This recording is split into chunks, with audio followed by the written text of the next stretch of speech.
नमस्कार श्रोत्यो, श्रीराम समर्थ। आज आपण हरिविजय ग्रंथाचा 27वा अध्याय बघणार आहोत। आधीच्या 26व्या अध्यायात श्रीकृष्णाची आपण सगळी लग्न पाहिली, म्हणजे एकूण 8। त्याच्या आधीच्या अध्यायात 25व्यात 3 रुक्मिणी, जांबुवंती आणि सत्यभामा, आणि उरलेल्या 5 विवाह राजकन्यांची आणि शिवाय 16 सहस्त्र ज्या सोडवून आणल्या त्या। हा 16 पाहिला आणि या सगळ्यांबरोबर श्रीकृष्णाचं गोकुळ छान नांदताय आता, असं शेवट केला अध्यायाचा श्रीधर कवीने। आता 27व्या अध्यायात त्या सगळ्या त्यांच्या पत्नींची, मुख्य 8 पत्नींची नावं घेऊन त्यांनी पहिले 5 ओव्या लिहिलेल्या आहेत, की म्हणजे त्यांचा प्रिय असा कृष्ण, अशा अर्थी आपण पहिल्या 5 ओव्या वाचूया। प्रथेप्रमाणे श्री गणेशाय नमः। श्रीकृष्णा रुक्मिणी नयन कुलचंद्रा, आनंद सदना करुणा समुद्रा, हरी जांबुवंती प्राणवरा, दितिज संवारा श्रीरंगा, सत्यभामा मनरंजना, कालिंदी प्रिया दुर्जन भंजना, मित्रविंदा प्राणजीवना, कैटभ भंजना दयाब्धे, याज्ञजिती हृदय पद्मभ्रमरा, भद्रावती लोचना नंदकरा, लक्ष्मणापती जगदुद्धारा, श्रीकरधरा मुरारे, अभिनव जल धर नीलवर्णा, कमलपत्राक्षा पीतवसना, मंगलदायका सुहास्यवदना, भोगींद्र शयना जगद्गुरु, हरि आनंद कंदू दुभिकुमारा, यदुकुल सरोज दीनकरा, जगद्वंद्या प्रतापशुरा, क्षराक्षरातीत तू। असा हा कृष्ण या सगळ्यांचा पती। कालिंदी, भद्रावती, मित्रविंदा, याज्ञजिती, जांबुवंती, सत्यभामा, रुक्मिणी सगळ्यांचा पती। आणि त्याशिवाय या इतर इतक्या आणि एवढ्या सगळ्यांच्या बरोबर लीला विग्रही असा हा, सगुण लीला विग्रही असा हा कृष्ण, त्याने प्रचंड लीला दाखवली। एका वेळी सगळ्यांच्या महालात तो उपस्थित होता, सगळ्यांशी लग्न लावलं, तेवढे महाल निर्माण केले, तेवढे रथ निर्माण केले। त्याची सगळी लीला तोच जाणे, आणि म्हणून हा फरक आहे की तो पूर्ण अवतार, त्याचं चरित्र म्हणजे विचित्र असं म्हणावं, असं विचित्र घटनांनी भरलेलं की जे आपल्याला व्यवहारात पटकन पचणार नाही, पण ते त्याने केलंय। कारणच तो असा की त्याला अशक्य असं काहीच नाही। बाकीच्या प्रत्येक अवतारात एक ध्येय घेऊन आल्यानंतर त्या भूमिकेपुरताच त्यांचा, म्हणजे अंशावतार आहेत बाकीचे सगळे असं म्हटलं जातं, आणि कृष्णाला पूर्ण अवतार म्हटला जातो। आता तेही आपण आधीच्या अध्यायात पाहिलं। असं आता एकदा असं झालं की या रुक्मिणीच्या मंदिरात या सगळ्या आल्या, 16 सहस्त्र आणि कोण ज्या होत्या त्या, आणि रुक्मिणी छान सगळ्यांना म्हणजे विलास सभाच भरवली, सगळ्यांना बसवलं, एकमेकींची गप्पा मारतायत, विडा देणं चाललंय, हसत हसत गोष्टी चालल्या आहेत। मग प्रत्येकीला आपला दिवस कसा जातोय हे सांगायचं आहे, आणि प्रत्येकीला बाकीच्यांना दाखवून द्यायचं आहे की माझ्यावर किती प्रेम आहे कृष्णाचं, तुमच्यापेक्षा माझ्यावर जास्त आहे। म्हणून कोणी म्हटलं ना, सत्यभामाने म्हटलं मला पारिजातक आणून दिला, स्वर्गातला आणून लावला। तर दुसरी एक म्हणाली, म्हणे नाही, ती म्हणाली तू काहीतरी खोटं सांगते, माझ्याकडे तर काल रात्री माझ्या महालात होते कृष्ण, त्यांनी मला स्वतःच्या हाताने तांबूल, स्वतः खाल्लेल्यातला अर्धा तांबूल मला भरवला। तिसरी म्हणाली की नाही, ते माझ्या इथे ते, मी त्यांच्या मांडीवर डोकं ठेवून निजले, माझ्या मस्तकावर त्यांनी कस्तुरी चोळून दिली। कोण सांगतं मला रत्नमाळा घातली। मग एक म्हणते की क्षमस्व श्रोते हो। मग एक म्हणते की नाही, तुमच्या सगळ्यांचं खोटं आहे, रात्रभर माझ्या महालात होते श्रीकृष्ण, त्यांनी आम्ही दोघं झोपाळ्यावर बसलो होतो, मग आम्ही सारे पाठ खेळलो। असं सगळ्यांचं सगळं चाललंय। कसं चाललंय तर जसं नानाशास्त्र एक परमेश्वर ओळखायचा आहे, तर काय होतं, आपण कितीतरी ग्रंथ वाचतो, नानाशास्त्र, मीमांसा, योग, पातंजल आहे, आपण कोणी म्हणतं फक्त भक्ती मार्ग आहे, स्वर्ग भोगायचा आहे, त्याच दिशेने काम करायचं, साधना करायची, असं वेगवेगळ्या चर्चा होत्या, आणि त्यात तर्क निघतात। तशी ही सगळ्यांची चर्चा चालली होती, नक्की कृष्ण कुठे होता। शांत होती फक्त रुक्मिणी, ती सगळं ऐकून घेत होती। मग ती म्हणाली की सगळ्यांनी थांबा, तुमचं काय चाललंय। ती म्हणाली ती म्हणे तुमच्या 16 सहस्त्र मंदिरी व्यापक एकची कंसारी, जैसे नाना घटमठांतरी एकची अंबर व्यापक, तैसा तुमच्या गे निज सदनी एकची व्यापला चक्रपाणी, अनंत ब्रह्मांडे भरोनी उरला असेच परिपूर्ण। आपण म्हणतो ना, तो सगळ्यांच्यात आहे, पण तरी त्याशिवाय तो एक वेगळा आहे. मनाच्या श्लोकात शेवट श्लोक आहे, नभे व्यापिले जे अणुरेणू काही, रिता ठाव त्या राघवे विण नाही, किंवा तोघे तोची तो राम सर्वत्र पाहे. म्हणजे जिथे तिथे तो व्यापलेला आहे आणि तरी त्यात व्यापूनही तो त्यात लिप्त नाहीये, वेगळा आहे. त्यामुळे त्या ज्यांच्यात तो व्यापला आहे त्यांच्या जीवनातल्या सगळ्या घटना हे त्यांचे कर्मभोग आहेत, पण त्यांच्यात तो आहेच, पण तिथे असून तो वेगळा आहे. तसंही सांगते की तो आहेच आहे, सगळ्यांच्याकडे आहे. तुम्हाला वाटलं एकीकडे गेला तर दुसरीकडे नाही, असं नाही. त्यामुळे तो सगळ्यांना आनंद द्यायला बघतोय आणि तुमच्या प्रत्येकाच्या घरात तो आलेला होता आणि तो माझ्याबरोबर पण होता. मग तिने जेव्हा हे अध्यात्मातनं सांगितलं, असं सांगितलं की सगळ्या घटामठात आकाश आहेच ना, जिथे जिथे पोकळी आहे तिथे अवकाश आहे, बरोबर आहे. तसाच तो जिकडे तिकडे आहे. सर्व व्यापक पुतनारी समान नांदे सर्वा मंदिरी, हा निर्धार नेणूनी भेद कुसरी, कागे व्यर्थची भांडता. कशाला भेद करून आणि काहीतरी अर्थ काढून भांडताय. ऐसी निर्वाण गोष्ट रुक्मिणी, सांगता तन्मय झाल्या कामिनी, पुढे बोलावया भेदवाणी सहज कुंटली ते दवा. तिने अशा सुंदर पद्धतीने समजावलं की त्यांच्यातली चर्चा बंदच झाली. कुठला भेद दाखवायचा. जसं म्हणे सद्गुरूचं वचन कळलं की साधक किंवा शिष्य एकदम निवांत होतो, तशात रुक्मिणीच्या बोलण्याने सगळ्या शांत झाल्या. मग रुक्मिणीने त्यांना विडा देऊन मान करून त्यांना पाठवलं. वस्त्र विडा असं सगळं आपापल्या महालात त्या गेल्या, घरात गेल्या. तोवर हे नारद मुनी अचानक तिकडे आले म्हणे द्वारकेत. आणि ते आले आणि ते म्हणे मनात म्हणतात की कृष्णकामिनी खरी कोण नक्की, त्यातली सगळ्यात ज्ञानखाणी कोण आहे, जास्त समजूतदार ज्ञानी कोण आहे, मला ना परीक्षा बघायची वाटते. म्हणून आता हे नारद एका त्या गोपीच्या मंदिरात जातात. पहिल्या त्या 16 सहस्त्र, मग नंतर हे 8, सगळ्यांच्या मंदिरात जातात आणि एकच प्रश्न विचारतात की नारद पुसे तिचं लागून, परपुरुषी जडेले तुझे मन, तव ते बोले क्रोधाय मान, ब्रह्मपुत्रासी ते दवा. म्हणे बरे हे तुमचे जी ध्यान, आम्हाचे कृष्णा वेगळे नाही ज्ञान, म्हणता परपुरुषी मन नवल ह्याची वाटते. तुम्ही आम्हाला असा प्रश्न सुद्धा कसा विचारू शकता, आमच्या कथा कृष्णाशिवाय कुठला आमच्या मनात ध्यानच नाहीये. आणि मग दुसरीच्या शिरला, तिसरीच्या शिरला, प्रत्येकजण अत्यंत भडकायलाच लागली. म्हणजे ती सरळ बोलायलाच तयार नाही.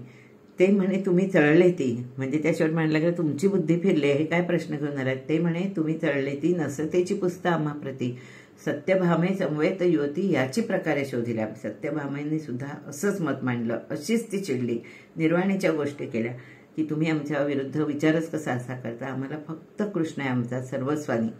शेवट ते आले रुक्मिणीच्या महालात.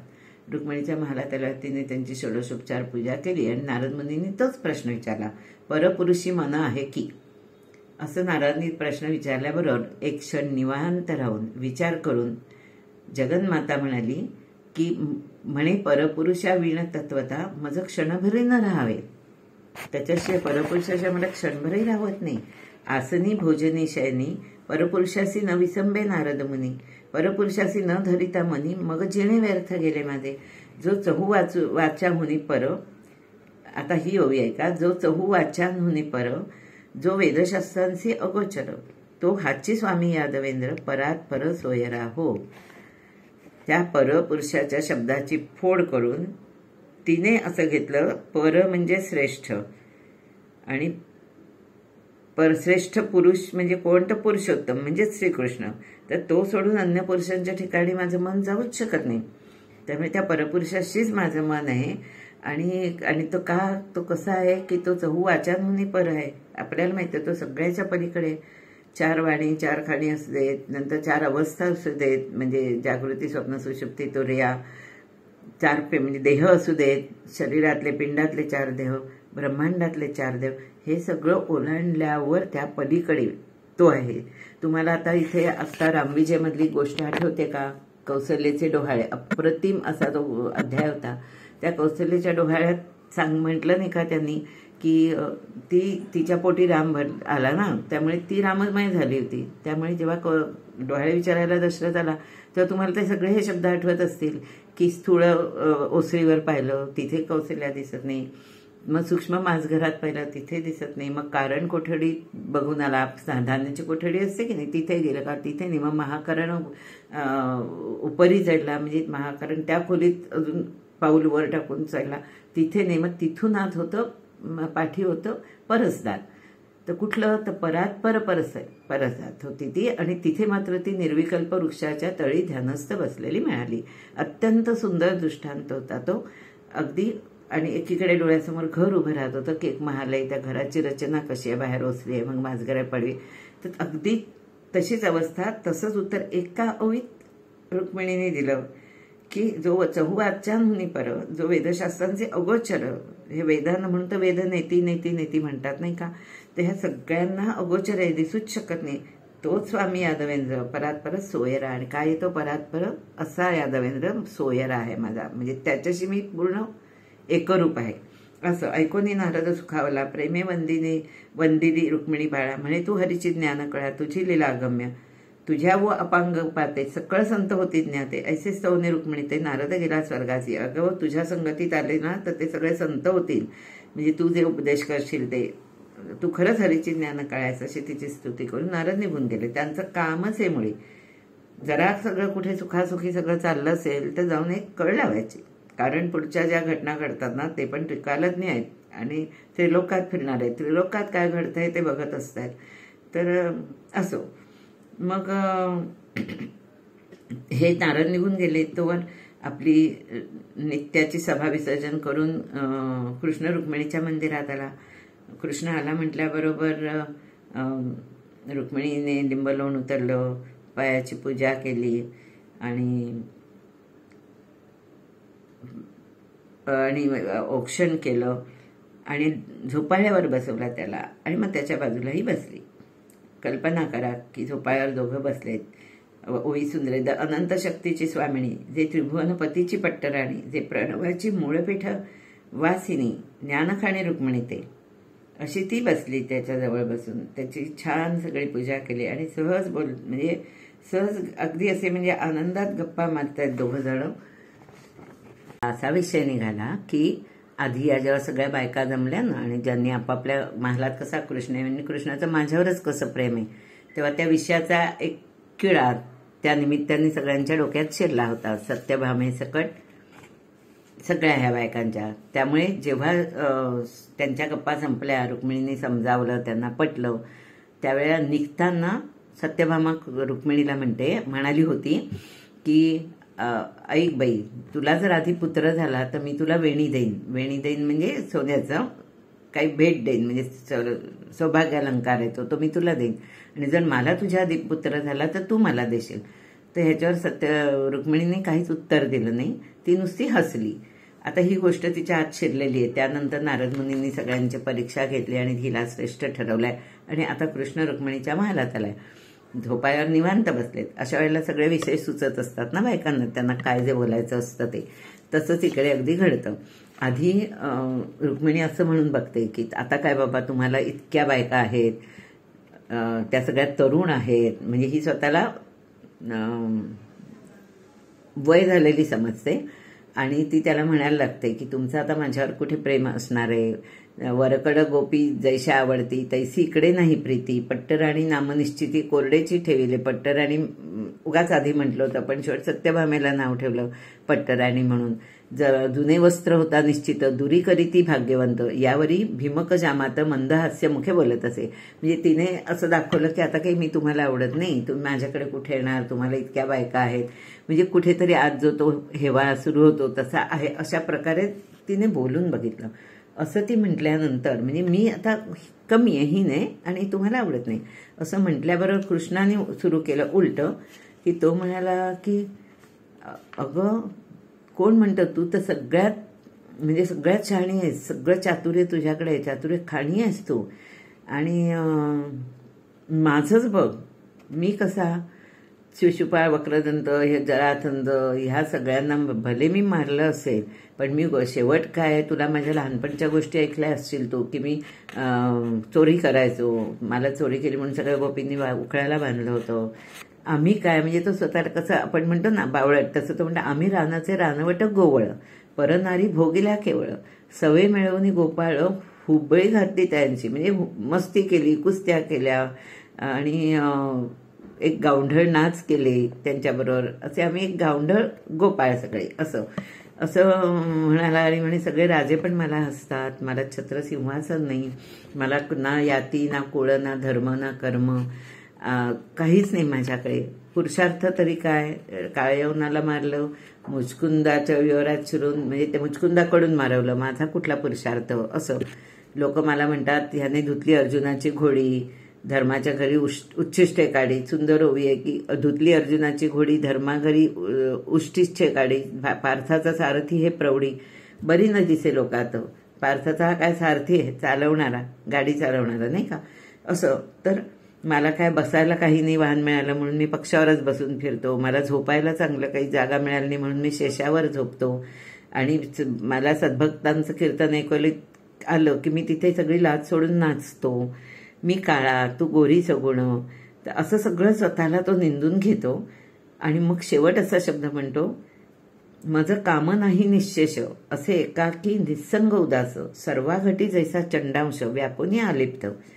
सूर्य कसा सगळ्या जगात पसरलाय, परंतु तो तिथे आहे का नाही, ह्या सगळ्यांपासून वेगळा आहे. तसा मी पण ना निष्काम आहे, माझ्यात कामच नाहीये. म्हणजे पती म्हणून एक तिने जे म्हणजे मी आवडत नाही अशी सगळी भावना व्यक्त केली. तो म्हणतो मी तर माझ्यात कामच नाहीये, निश्शेष आहे, मी एकाकी निस्संग उदास, मी उदास आहे, मी एकटा आहे. असं म्हटल्याबरोबर मात्र रुक्मिणीला एकदम गजबजून आलं, तिला वाईट वाटलं आणि इतकं दुःख व्हायला लागलं की अरे म्हणजे मी इतकं प्रेम करते पण हा तर स्वतःला माझ्यापासून दूरच करतोय आणि म्हणतोय माही तर कोणाचाच नाहीये, मी अत्यंत माझ्या मनात कामच नाहीये. असं सगळं म्हटल्यावर तिला खूप रडू येतं, मूर्छा येते. मग कृष्ण तिला जाऊन जवळ घेतो आणि म्हणतो, अगं काय झालं कोणास ठाऊक, तू मला चेष्टा केलीस म्हणून मी तुझी चेष्टा केली, पण किती अंगावर आली, तुला बरं नाहीचं झालं, नको असं करू, सगळा विचार सोडून दे, तूच माझी खरी पट्ट राणी आहेस, तू मला सगळ्यात आवडतेस आणि अनंत जन्मींचे सुकृत एकदाची फळले अद्भुत, तरीच अर्धांग पावले सत्य जगान्य वास तुमचे. म्हणजे दोघांनाही असं वाटलं की तरीच तुझा अर्धांग मला मिळालेला आहे.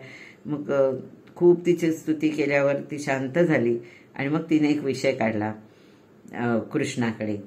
पूर्ण एकांत देखो न रुक्मिणी हसूनी बोले वचन, म्हणे माझं नाही पुत्र संतान, शून्य सदन दिसत असे. मग ह्या निमित्ताने जवळजवळ 10-15 ओव्या अशा आहेत की पुत्र संतान नाही म्हटल्यावर त्या काळाप्रमाणे हे आहे. म्हणून ह्या ओव्या मी अजिबात आता वाचून दाखवत नाही, कारण आताच्या काळात आपण ह्या स्वीकारणारही नाही. पण त्या विचाराप्रमाणे असं किंवा त्या आध्यात्मिक विचार आपल्या इथला असा आहे पूर्वीचा, तो तिने मांडला की जर मला पुत्र नसेल ना तर काय उपयोग आहे. मग म्हणजे पुत्र नाही जर झाला नाही ना तर ना अरत्र ना परत्र, ज्याला पुत्र होत नाही त्याला काही परत्र प्राप्तच होत नाही असं शास्त्र सांगतं म्हणे. संसार व्यर्थ गेला. मग पुत्र व्हायलाही हवा, तो प्रचंड प्रतापशूर हवा, तो उत्तम आईवडिलांची आज्ञा पाळणारा हवा, वेदांची आज्ञा पाळणारा हवा म्हणाली. नंतर जो आपल्या माता पित्यांना तोंडातून शब्द निघाला की जे लागेल ती वस्तू आणून देतोय, हिशोब करत नाहीये. नंतर जो आईवडील वृद्ध झाले, कितीही वृद्ध झाले तरी जो म्हणतो की ते वाचले पाहिजेत, त्यांना काही झालं तर त्याला वाटतं नाही ते राहिले पाहिजेत, ते मला हवेत, अशी ज्याच्याकडे भावना येते तो पुत्र धन्य संसारी असतो. म्हणजे तो खरा धन्य असतो. असा पुत्र व्हायला हवा. माता पिता सद्गुरु देव येथे समान ज्याचा भाव, असा जो आहे तो पुत्र. मी अशा तिने सगळ्या भावना व्यक्त केल्या की पुत्र नाही म्हणजे काही नाही, आयुष्यच नाही, म्हणजे संसार मांडून उपयोगच नाही, पती पत्नी ह्या नात्यालाच अर्थ नाही. अशा प्रकारे आताच्या काळाला आपण हा विषय पचवून घेणार नाही, पण तसा मांडल्यामुळे कृष्णाला वाटलं की ही खूप दुःखी झाली ह्या विचाराने असं. आणि त्यानिमित्ताने श्रीधर कवींनी कसा पुत्र नसावा हे पण खूप सांगितलंय. जो आई वडिलांना टाकतो आणि मग गेल्यावर गायावर्जन करतो असा पुत्र म्हणजे धरणीला भार आहे, किंवा आई वडील असताना त्यांचा पावलोपावली अपमान करतो आणि गेल्यावर मात्र शतभोजन श्राद्ध घालतो, असा पुत्र पण धरणीला भार आहे. अशा प्रकारे त्यांनी बऱ्याच ओव्या लिहिल्या की कशा प्रकारचा पुत्र नसावा जो धरणीला भार आहे, असा असूच नाही अशा अर्थी. मग ती म्हणते असा नसलेला आणि अत्यंत सर्व गुण संपन्न पुत्र हवा असं ती व्यक्त करते की म्हणून सर्व गुण संपन्न पुत्र व्हावा जैसा मदन, ऐकता ऐसे भगवान तपा लागी चालला.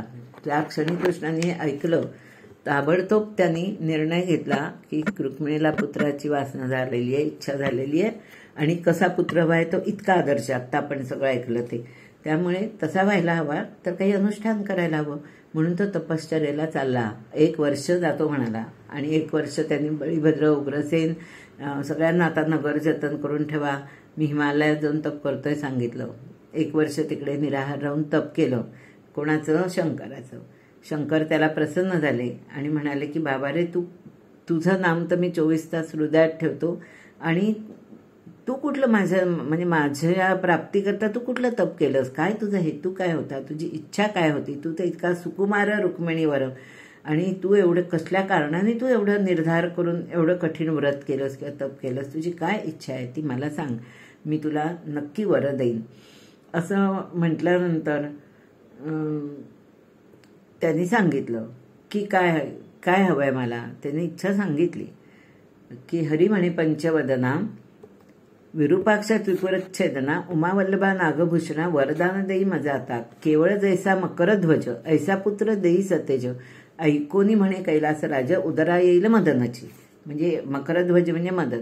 तर मदनासारखा दिसणारा असा एक सुंदर आणि गुणी पुत्र मला दे, असं कृष्णाने वर मागितला.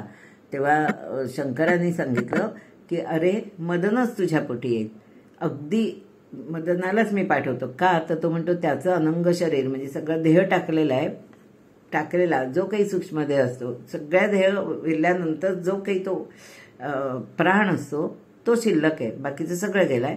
मी त्यात नवीन म्हणजे त्याच प्राणाला मी रुक्मिणीच्या उदरी पाठवेन, असं शंकर त्याला वचन देतो. मदनच तुझ्याकडे जन्माला येईल, त्याचं नाव प्रद्युम्न ठेव, हे सुद्धा शंकरांनी सांगितलं. पुत्र होईल प्रद्युम्न.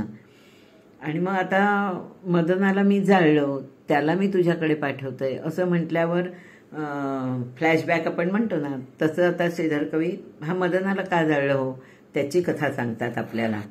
ते म्हणतात की एकदा असं झालं होतं की जेव्हा पार्वतीने म्हणजे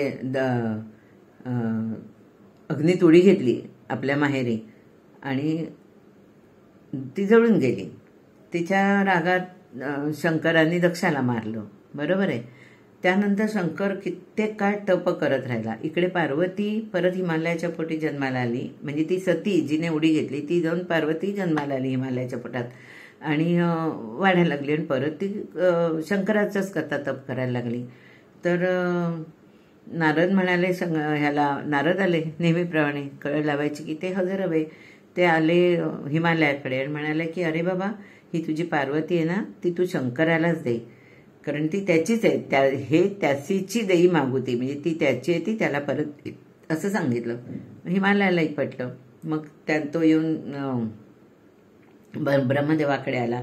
ब्रह्मदेव म्हणाला मी लग्न लावून देतो. आणि मग शिवगौरीचं लग्न लावलं सगळ्या देवांनी मिळून. तो तेवढ्या तारकासूर नावाचा राक्षस जन्माला आला आणि तो अख्ख्या त्रैलोक्याला अगदी अनिवार्य झाला होता, कोणाला आवरत नव्हता, अत्यंत हिंसा करत होता. आणि आता ह्याला मारायचं कसं, असा सगळ्या देवांपुढे परत प्रश्न उभा राहिला. तेव्हा हे सगळे देव परत ब्रह्मदेवाकडे गेले. ब्रह्मदेवानी सांगितलं शिवाला जो पुत्र होईल ना, तो या तारकासुराला मारेल. असं म्हटल्यावर सगळे देव म्हणाले पण आता शिवाला कुठला पुत्र होणार, शिव तर सध्या व्रतस्थ बसलेले आहेत. हा त्या सतीचा म्हणजे सगळा त्याग झाल्यानंतर, म्हणजे देह जळला आणि सगळीकडे ते सोडून आल्यानंतर ते एकदम सगळ्या देहातला काम सोडून अत्यंत वैराग्य भावनेने तप करतायत. तर त्यांचं तप भंग झालं तर ते त्यांना पुत्र होणार. मग मदनाला पाठवायचं ठरलं की म्हणजे तो मदन येईल आणि त्यांच्या मनातला काम जो आहे तो जागा करेल. मग जिथे शंकर अनुष्ठान करत होते तिथे आजूबाजूला वसंत ऋतूचं वातावरण निर्माण झालं. पक्षी, फुलं, सुंदर निसर्ग इतका सुंदर केला, अगदी हिरवागार, की मनात भावना तयार व्हावी की पुत्रप्राप्ती व्हायची. पार्वती त्या मदनासोबत येऊन शंकराजवळ उभी राहिली की यांचं आता ध्यान कधी सुटतं मदनामुळे आणि ते माझ्याकडे कधी बघतात. तर मदन समोर उभा आणि समोर असल्याने त्याला प्रवेश करायला सांगितलेला शंकराच्या हृदयात. त्यांनी शंकराच्या हृदयात प्रवेश केल्यामुळे ध्यानात व्यत्यय आला, ध्यानभंग झालं. ध्यानात विक्षेप आल्यामुळे त्यांनी ते जागे झालेच, ते तृतीय नेत्र उघडूनच जागे झाले. म्हणजे आधी विचार करू, बघू काय ते, 2 डोळे उघडून, आणि मग असा प्रश्नच नाही आला आपलं ध्यान भंग केलं म्हणून अत्यंत क्रोध अनावर झाला त्यांना आणि त्यांनी तिसराच डोळा उघडला. समोर मदन होता, तो जळून सगळा भस्म झाला. अशा प्रकारे मदन मारला गेला. आता तो मारला गेला तर त्याची पत्नी रती ती आली शंकराकडे धावत धावत आणि अत्यंत शोक करायला लागली की तुम्ही का मारलात. आणि शंकराला पण म्हणे हे जाणवलं, म्हणजे जेव्हा त्याला सगळं कळलं की ह्या लोकांनीच त्याला पाठवला होता माझ्या वृत्ती चढाव्या, मी त्या ध्यानातून बाहेर यावं, वैराग्यातून बाहेर यावं म्हणून, तेव्हा शंकर म्हणतात की आतुनी निघाला प्रयाग्न, जाळूनी भस्म केला मदन, मग शिव पाहे विचारून पंचबाण व्यर्थ जाळीला. हा कार्यासी देवी पाठवला, म्या व्यर्थ जाळूनी भस्म केला. तो मदन स्त्री ते वेळा रती आली धावणी. त्याच्या बायकोला कळत, ती धावून रडायला लागली खूप, आणि माझी काय चूक आहे, का मारलं माझ्या नवऱ्याला तुम्ही, असं म्हटल्यावर आता तिचं सांत्वन करायला हवं.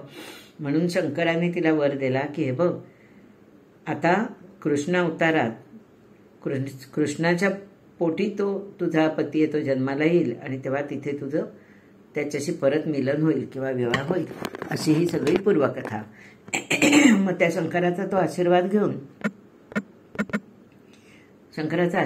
रती जी अरण्यात आली तर तिथे 100 हा दैत्य होता. त्याने तिला पाहिलं तर तो तिला म्हणाला की बाई गं, तू अशी का वनात हिंडतेस एकटी, तू ना मला माझ्या मुलीसारखी आहेस. म्हणजे हा दैत्य असून त्यांनी तिच्याबरोबर कन्येची भावना धरली आणि तिला आपल्या घरी घेऊन गेला. आता इकडे काय कथा घडली ते ऐका की शंकराने कृष्ण आला परत द्वारकेत आणि रुक्मिणीला दिवस राहिले. सत्यभामेला बातमी कळली. तिला एकदम झालं काहीतरी अस्वस्थ. ती म्हणे मी वेणीचा नवस म्हणजे मी वेणीचा विषय काढला, पण लावला, आता तो माझ्याचकडे परतून येतोय. आपणच मूर्खासारखा आपल्या घराला अग्नी लावल्यासारखा आहे. तोवर 9 मास होऊन रुक्मिणी प्रसूत झाली आणि हा पंचबाण म्हणजे मदन तिच्या सुंदर लावण्य गुण तिच्या पोटी जन्माला आला. प्रद्युम्न नाव ठेवलं. बारसं झालं, भांडार फोडून सगळ्यांना दान झालं, द्रव्य अपार वाटलं कृष्णाने. आणि कृष्णाने आपलं पुत्रमुख पाहिलं आणि ते इतकं होतं की म्हणजे हा प्रद्युम्न हा कृष्णासारखाच दिसत होता, ओळखता येणार नाही पटकन असा. पुढे जाऊन मोठा झाल्यावर तर तो कृष्णासारखाच दिसू लागला, पण बालरूप असतानाही तो कृष्णासारखाच होता. मग 5व्या दिवशी देवीचा नवस फेडायचा अशी त्यांच्यात प्रथा होती. त्यामुळे श्रीकृष्ण तो देवीचा नवस फेडायला शक्तिवनात गेला. आपल्याला शक्तिवनाचा उल्लेख गोकुळाच्या वेळेला झालाय, आठवत असेल तर, की सगळे शक्तिवनात गेले होते आणि मग पूजेला उशीर झाला म्हणून तिथेच रात्री राहिले आणि तिथे अग्नी लावला गेला होता राक्षसांकडून. असो, तर ह्या शक्तिवनात देवीच्या पूजेला कृष्ण निघून आला. तेवढ्यात त्या 5 दिवसात बघा नारदांनी किती कळी, म्हणजे सगळ्या ह्या घटना घडतायत, त्यातून पुढचं भविष्य जाणूनच घडतायत. तरी पण हा 100 राक्षस आहे ना, आता त्याला मारायचं आहे.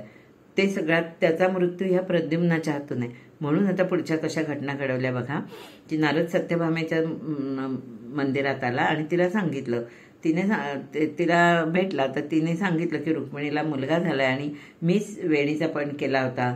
तर हसला नारद आणि ते काय म्हणाले, हे त्यांना सगळं माहित होतं ना. ते म्हणाले असं कर सत्यभामा, अगं मदनाचा म्हणजे त्याचा शत्रू आहे 100, त्याला जाऊन मी हे वर्तमान सांगतो सगळं, म्हणजे बघ काहीतरी होईल. असं म्हटल्यावर तिथून नारद निघाले आणि ते 100 राक्षसाकडे आले, दैत्याकडे आले, झटकन आले आणि त्याला म्हणाले तुझा मृत्यू द्वारकेत जन्माला आलाय म्हणजे मदन.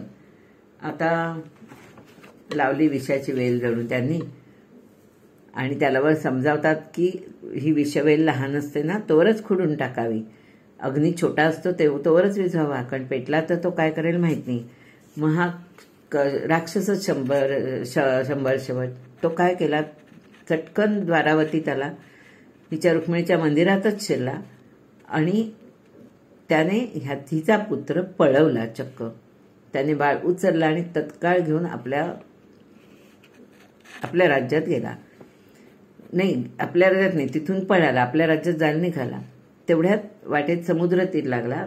तर त्याच्या काय मनात आलं तर त्यांनी तो पुत्र फेकून दिला पाण्यात, की आता एवढंच बाळ आहे ना, हे थोडंच काही करणार होतं. त्याला घरी नाही नेला, पिढा कोण घरी नेल वाढवायला, त्याला संपवायचं कसं, तर त्यांनी त्याला समुद्रात फेकला तर आणि गेला पुढे निघून.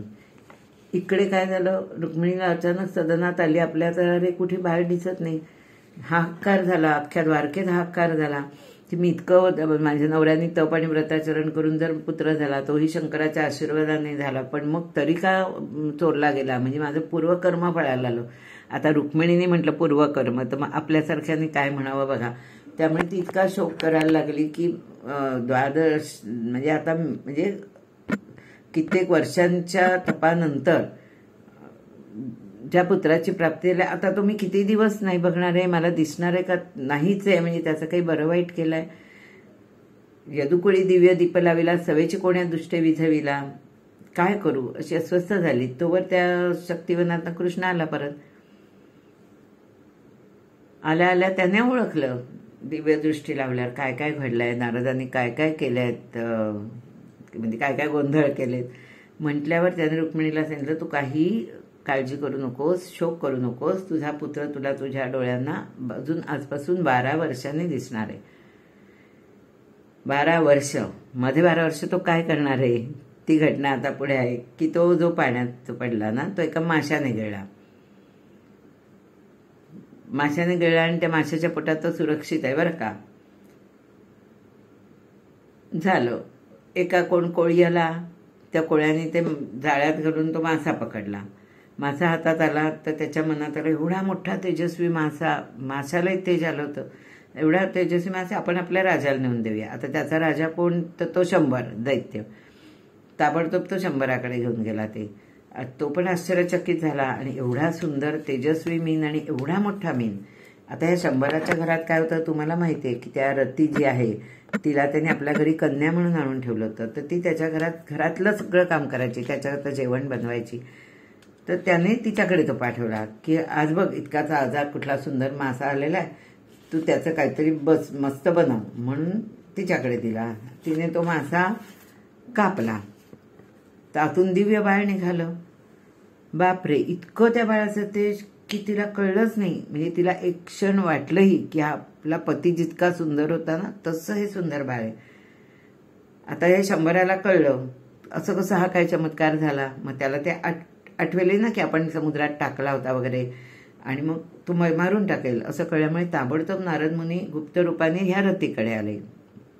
त्यांचा त्रिलोकात संचार, ते कुठून कुठेही जाऊ शकतात, सूक्ष्म होऊ शकतात. शिरले हिच्या रतीच्या खोलीत म्हणा, जे काही महालात, आणि तिला सांगितलं की हा तुझाच नवरा आहे, तू याला छान जतन करून सांभाळ, हा कृष्णाचा मुलगा आहे आणि तुझा नवरा आहे, तू त्याला छान वाढव, आणि तुझ्याकरता तो नेहमी किशोर दिसेल, म्हणजे 12 वर्षाचा, बाकी सगळ्यांना तो लहान बाळच दिसेल. अशा प्रकारे इथे काही दिवस काढ, काही वर्ष काढ, म्हणजे किती ती 12 वर्ष. मग 12 वर्ष हिने छान वाढवला छोटं बाळ ते, पण तिला जेव्हा बघा असं वाटेल तेव्हा तो मोठा होऊन दिसेल. 12 वर्षानंतर तो इतका तेजस्वी आणि इतका सुंदर दिसायला लागला की ती अत्यंत भाळली त्याच्यावर, आणि नारद तिथे लगेच हजर झाले आणि त्यांनी त्यांचं गंधर्व लग्न लावून दिलं.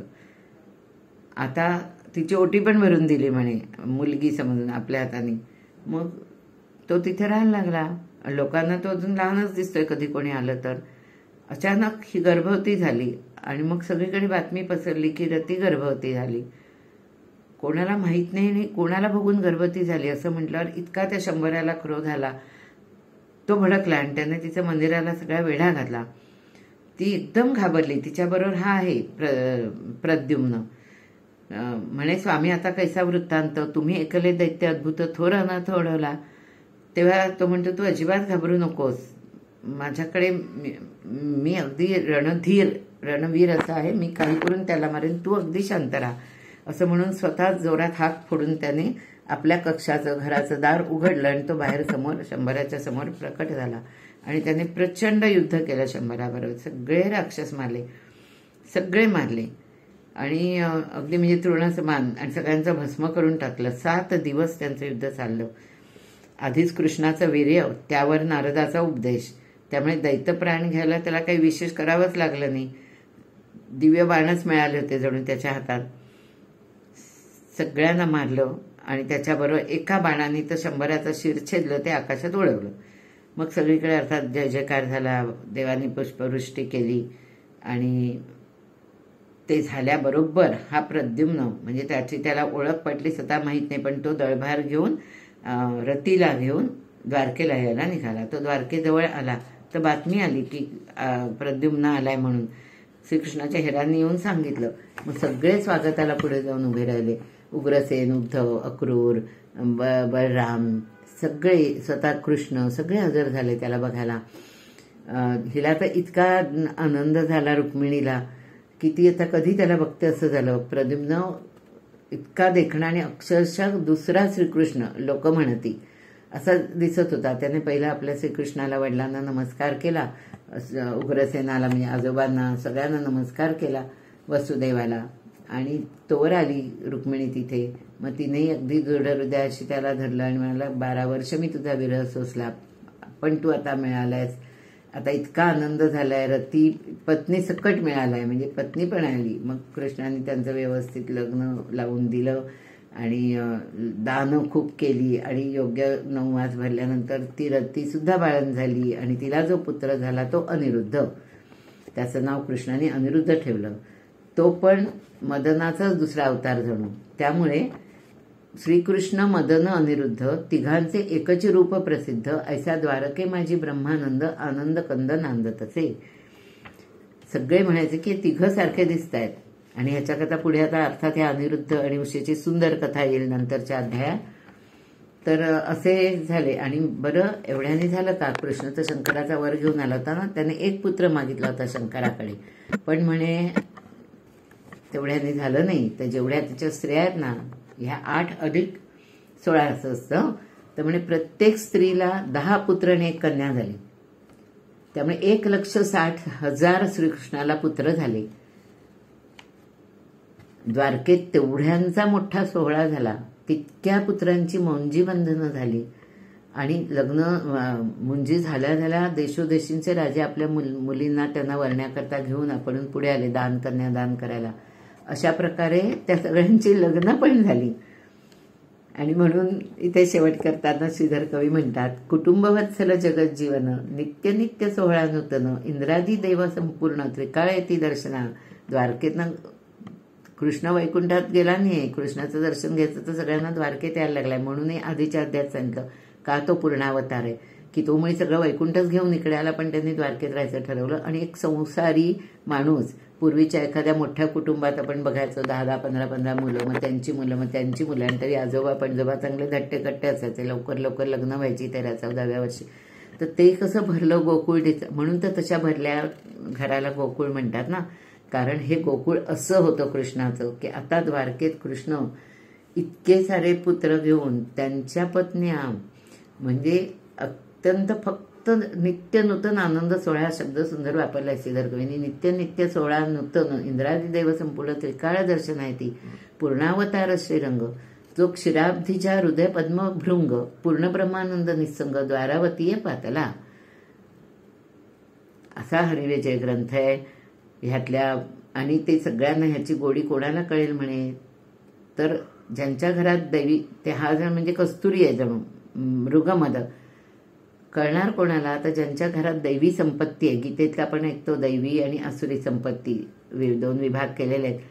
तर दैवी संपत्ती ज्यांच्याकडे ना, त्या घरात हा ग्रंथ विराजतो, कारण त्या लोकांनाच तो कायावाच्या मनाने आवडतो. असा हा पवित्र ग्रंथ. ह्याच्या पुढच्या कथा आपण तुम्ही ऐका. असं म्हणून श्रीधर कवी सांगतात की श्री हरिजय ग्रंथ समत हरिवंश भागवत, प्रेमळ पंडित परिसोत, सप्तविशंती तमाध्याय गोडहा. श्रीकृष्णार्पण वस्तू. अध्याय 27, ओव्या 246. शुभम भवतु, शुभम भवतु, शुभम भवतु.